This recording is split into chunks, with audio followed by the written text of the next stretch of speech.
अब कल की मूवी के एंड में क्या हुआ ये तो हम सब जानते ही है, जहाँ प्रभास को एज ए इनकारनेशन ऑफ कर्ण दिखाया गया है।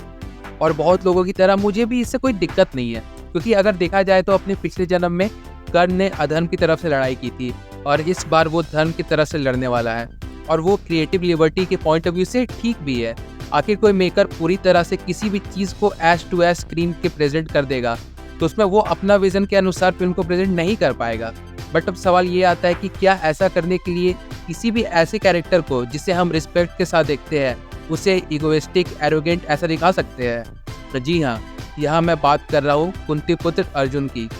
जिसे पता नहीं क्यों पर मेकर्स ने बहुत ही इगोइस्टिक और एरोगेंट दिखाया है, जो किसी भी वे में जस्टिफाइड नहीं किया जा सकता है। उल्टा इस सीन में कर्ण को एक बहुत ही शांत, स्थिर और अपने हुनर पर घमंड करता हुआ नहीं दिखाया गया है, जबकि असल में तो कर्ण हमेशा अर्जुन से बेहतर होने के लिए और अर्जुन से युद्ध करने के लिए तत्पर रहता था। अब हाँ, अगर कुछ लोगों को ऐसा लग रहा है कि मैं कर्ण को बुरा बताने के लिए ऐसा बोल रहा हूँ तो एक मिनट रुको और मेरी बात सुनो। मैं भी जब 15-16 साल का था तो मैं भी कर्ण के कैरेक्टर से बहुत ज़्यादा फैसिनेटेड था, और वो भी क्यों ना, उसकी story, struggle, failure, never giving up वाले एटीट्यूड से भरी हुई थी। और मैं भी जितनी भी महाभारत के शोज देखे हैं, कहानियाँ पढ़ी है, जितनी भी कैरेक्टर्स को जाना है मैंने, उसमें से कर्ण की कहानी सबसे ज़्यादा इंट्रिगिंग लगी मुझे। बट फिर भी मैं एक बात बोलता हूँ कि कर्ण पूरे महाभारत के सारे कैरेक्टर से बेस्ट या संपूर्ण माना जाए, ऐसा बिल्कुल भी नहीं है। और इसके लिए मैं आपको महाभारत की कहानी का एक छोटा सा किस्सा सुनाता हूँ, लेकिन किस्सा वो काफ़ी लंबा है, इसलिए मैं इसे जितने कम शब्दों में हो सकता है उतने में बताऊँगा आपको। तो पांडवों को जुए के खेल में हराने के बाद और उन्हें देश निकाला देने के बाद दुर्योधन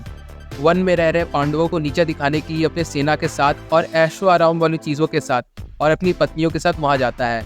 जहाँ दुर्योधन हस्तिनापुर का युवराज होने के घमंड में कुछ ऐसा कर देता है जिससे गांधर्व चित्रसेना कौरवों पर हमला कर देते हैं, जिसमें काफ़ी वक्त तक गांधर्वों का वध करने के बाद कर्ण पराजित होकर युद्ध से अपनी जान बचाकर निकल जाता है,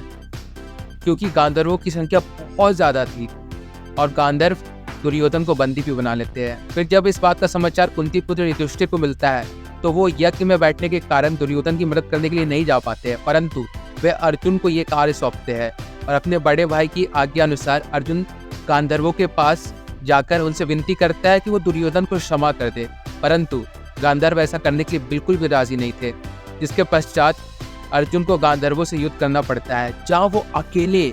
लाखों गांधर्वों को पराजित करने के बाद दुर्योधन को रिहा करवा पाता है। पर इस संपूर्ण युद्ध के पश्चात कर्ण वापस आता ही नहीं है,